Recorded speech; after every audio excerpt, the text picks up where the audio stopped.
we could very well find in the future that we may not need to actually go out and be doing all those shoots. Oh yeah. How come? Okay. Well, very recently, I've been getting lots of social media messages about headshots, and where you don't actually need a photographer for your headshot anymore, but they're AI created headshots. Let me read you one of the companies from their website, what they actually say. They've got they've got their title, which says "Premium Headshots for Professionals, Fully Virtual, Infinite Retouches, Precision Curated and Managed by Real Photographers." And it says try it now, and it's starting at $39 per person. For they having a special offer at $29.25, so say $30 for a limited time. About 25 quid, 25, 30 quid, something Yeah. like that. And it says elevate your team's image with dozens of styles to pick from. Choose from custom designed styles crafted by our expert photographers, touch-up artists, and cutting-edge AI technology. All images are expertly lit and captured with breathtaking detail. And do you know what, Mark? If the website is anything to go by, it's staggering. It really Yeah. is, because I mean, you've mentioned a load of things there. Sorry, just to come in mm, here. You mentioned a load of things there, but what does all that mean? I mean, to me, that does sound a lot of blurb. Cutting edge photographers have done this, and mm, or what exactly is okay, it? Is anyone actually taking your photo, or is yeah, it okay. what is it? Sure, it's okay. So let me break it down in something that's going to make sense. In other words, I'll go through the actual process. So headshots are a big thing. People want a headshot for LinkedIn. They'll use it for their websites. The word headshot now is used more than ever before, from what I can remember. Mm. And and and it's very, very important to some people that getting the right headshot. You're what you're doing with that headshot, you're putting yourself forward. You want to come across as, do you want to be serious, do you want to be corporate, do you want to be seen as, hey, look, I'm like a friendly person, I've got a great smile, all of that. What you wear is very important.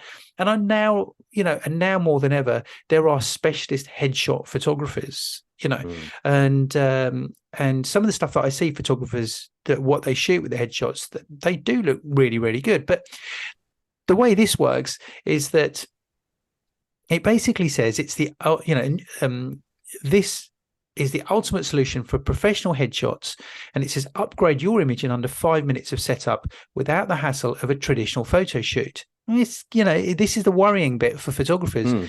Mm. because this is so good. So step one, it says upload phone selfies. It says Right. these Okay. can be existing selfies from your phone, or you can take new ones upon submitting. Now, before you sort of think phone selfie, okay, then it says step two. So you take a picture on your phone, upload it. Then it says choose a photography style. It says pick from one of our gorgeous styles curated by our professional photographers. Each style carries a unique lighting setup, background, and aesthetic. Step three, use your headshot. It says select your favorite from 50 plus headshot options we provide. Our team will continue providing touch-ups until you are satisfied. So what you do is you send a picture of yourself, and they've given examples on the website and of pictures that people have taken on their phones, and they're just your everyday pictures. Mark, they're not being lit properly. They're not necessarily, people have just sent a headshot of themselves, Right. not even against a plain white background here. And when you see the final result, because what they do is they've got different backgrounds, so you get an image and they put it onto different backgrounds, but they make you look different in every single image. They So do change they what change the lighting on the face? I they mean, so for change the example, if you want Rembrandt lighting, they can do Rembrandt lighting. If you can, you want to be in front of a desert island or something like that, they can do that. yeah, Or yeah, so they can do all of that just they from yeah, a and selfie. they Can they change, improve the photo yeah, of from the actual camera? Because yeah, generally iPhone photos or Samsung photos or whatever, they're not the yeah. best. If you saw this, Mark, you'd be staggered at this. Okay, it's a 2-day turnaround. They have it says variety of premium styles, dozens of unique styles to choose from, ranging from natural lit to white studio. And it says this place is a world-class virtual photography studio that uses a custom AI to create incredible photoreal portraits from a collection of selfies. No need to ever enter the studio in person. It says one of our team of veteran photographers curates and touches up final results so that you're always getting the best. I don't know how they're doing this, because when you look at the images, obviously it's AI, it's been done by that.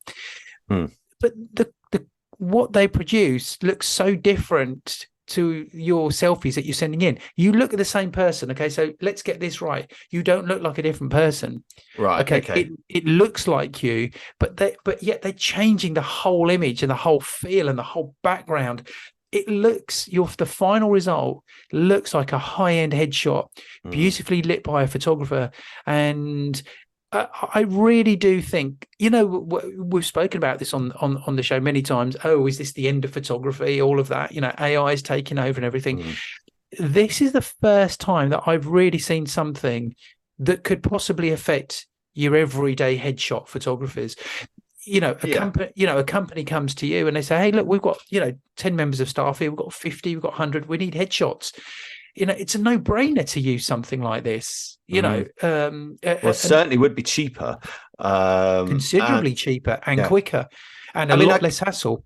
I guess, I mean, the AI thing, I mean, I guess any computer sort of, and I'm sorry, I'm trying to get my words out here, but I guess it's really stuff that is more sort of technically based than creatively based, I'm guessing.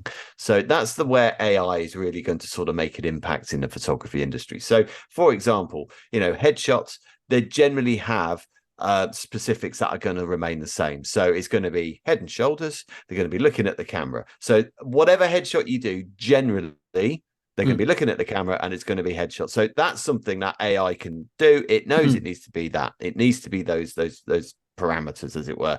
And then yes, you can load things in. Okay, this is what Rembrandt lighting looks like, this is what butterfly lighting looks like, and it can make these effects, because you do get AI systems now that can upscale your images off the web and make them so you can print them poster size or something like that. You can get those systems now.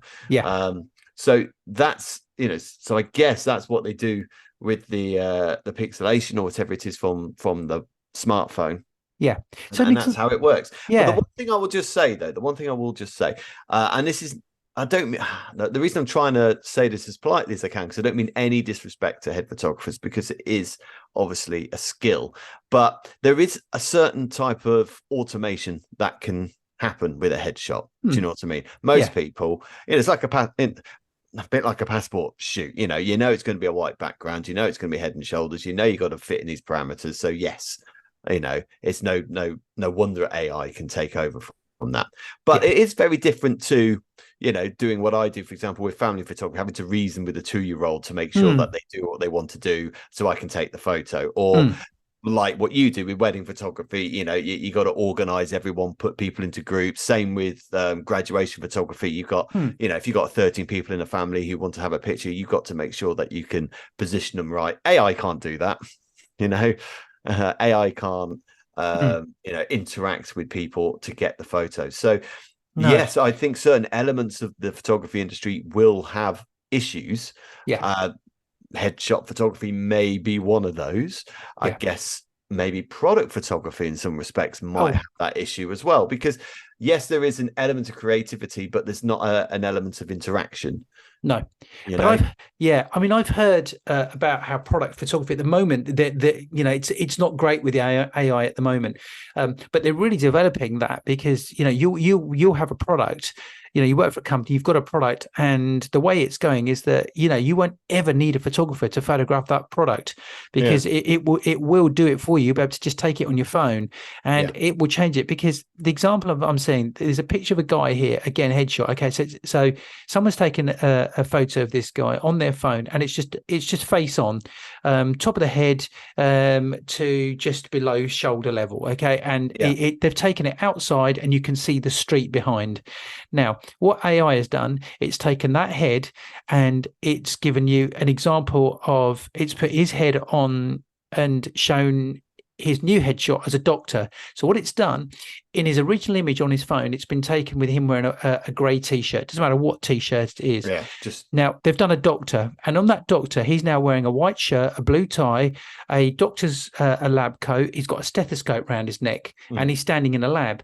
The next one is formal. Okay, he's standing outside somewhere, just a blurred background, and he's wearing a black shirt and a grey sports jacket with may I a ask, something top pocket. He's then the next one is sporty. He's in a gym and he's wearing a vest, and his body looks, pretty good. It's just the same head and shoulders, got classy. He's standing in a bar. yeah. Then he's a chef in another one, and an Yeah. engineer. It's an But engineer. that can be done because the actual picture's not changed, has it? It's just No. that head and shoulders of him, and the amount of times these are all on our phones, isn't it? Yeah. You get these things on your phone where you can have silly things coming out your head, or lots of people.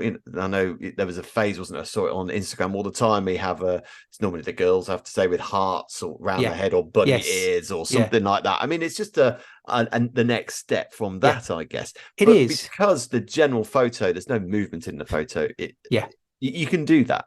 Yeah, you know what I mean? This is a step on from what you can do on your own on a phone, because the image is edited. It's more carefully edited, but it's edited in a way where it looks like you've been to a photographer. You wouldn't think, oh, that's they've taken all the bags out my eyes and the wrinkles, and it's so far removed from what I really look like. That's not what this is. This is genuine. This really does look, I mean, I'm just going by the samples that they've got. What it is in reality is really, I think we'll get in touch with these guys and see what they say, and even get somebody onto the show. But this is definitely the way things are moving forward, Mark.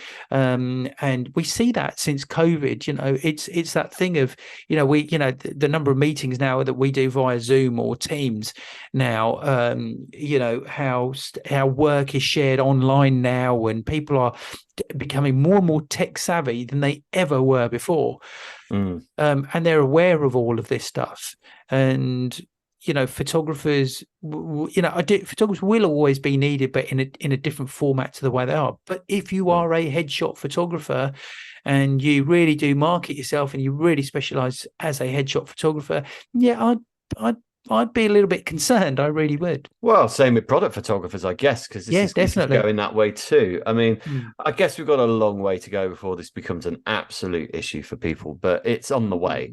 And maybe now's the time to use that time to add more strings to your bow. Maybe sort of start doing things which are more interactive with people. That's the sort of thing AI can't touch. AI can't touch that. Do you know what I mean? AI can't make it. Well, like I said before, I don't want to repeat myself, but AI can't interact with people like humans can, especially with children and older people and all that kind of stuff. So yeah.